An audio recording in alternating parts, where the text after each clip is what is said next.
Hi friends, ఈ వీడియోలో చూపించే డివైస్ని సింగిల్ ఫేస్ ఎస్ఎల్ అంటారు. ఇవి దేనికోసం యూజ్ చేస్తారంటే జనరల్గా అపార్ట్మెంట్లో పవర్ బ్యాకప్ కోసం అని యూజ్ చేస్తారు. పవర్ ఫెయిల్ అయినప్పుడు సొసైటీ జనరేటర్ ఆన్ చేస్తే వాళ్ళ ఫ్లాట్లోకి లిమిటెడ్ పాయింట్స్ అనమాట, ఒక 3 లైట్లు 3 ఫ్యాన్లు అలా ఎమర్జెన్సీలో యూజ్ చేసుకోవడానికి ఈ డివైజెస్ని యూజ్ చేస్తారనమాట.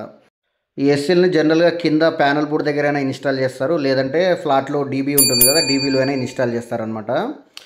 డీబీలో ఇన్స్టాల్ చేస్తే మళ్ళీ సపరేట్గా 2 వైర్లను డీజీకి సంబంధించిన ఫేస్ నూటలు 2 వైర్లను పైకి తీసుకెళ్ళాలి. అంటే మొత్తము డీబీ దగ్గరికి 6 వైర్లు రావాలి డీబీ దగ్గర ఇన్స్టాల్ చేస్తే. అదే కింద ఇన్స్టాల్ చేస్తే ఏమవుతుందంటే ఆ, కిందనే మన జనరేటర్ వైర్లు కూడా కనెక్ట్ చేస్తాం కాబట్టి పైకి 4 వైర్లే తీసుకెళ్తారు. పైకి 4 వేలు వెళ్తుంది కాబట్టి వీళ్ళకు బిల్డర్కి వైర్ సేవ్ అవుతుంది. జనరల్గా ఇట్లా కింద ప్యానల్ బోర్డ్ దగ్గర ఇన్స్టాల్ చేసుకుంటే వైర్ సేవ్ అవుతుంది.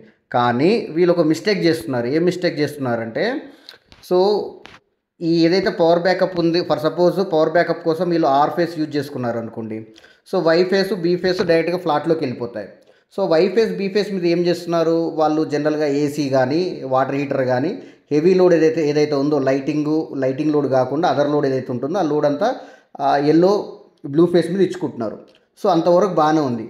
కానీ వీళ్ళు ఏదైతే న్యూట్రల్ ఉంటుందో న్యూట్రల్ ఏం చేస్తున్నారంటే ఈ ఎస్సీసీఎల్ నుంచే ఎస్ఎల్ అవుట్ గోయింగ్ న్యూట్రల్నే వాడుకుంటున్నారు. దానివల్ల ఏమవుతుందంటే వీళ్ళకి ఫ్లాట్లలో ఈ న్యూట్రల్ వీక్ అయిపోతుంది అనమాట. హెవీ లోడ్ వేసినప్పుడు ఏమైతే త్రో ఎస్ఎల్ నుంచి రావాలి కదా, ఈ త్రో ఎస్ఎల్ నుంచి వచ్చినప్పుడు ఏమవుతుంది, న్యూట్రల్ వీక్ అయిపోయి కస్టమర్కి ఈవినింగ్ టైంలో వాళ్ళ ఇంట్లో ఏసీ ఫ్రిడ్జ్ ఏవి ఉంటే అన్నీ ఆగిపోతున్నాయి పని చేయకుండా. కారణం ఏంటని నేను వెళ్ళి చెక్ చేస్తే వీళ్ళు ఏం చేస్తున్నారంటే దీని నుంచి అవుట్ గోయింగ్ ఇన్కమింగ్ న్యూట్రల్ ఇక్కడ ఇస్తున్నారు, outgoing neutral SL outgoing నుంచి తీసుకొని ఫ్లాట్లోకి తీసుకెళ్తున్నారు అనమాట. దీనివల్ల చాలా ప్రాబ్లం అవుతుంది. ఎవరైనా ఎలక్ట్రీషియన్ ఇన్స్టాల్ చేసేటప్పుడు ఏం చేయరంటే అట్లీస్ట్ లూబ్ అని వేయండి.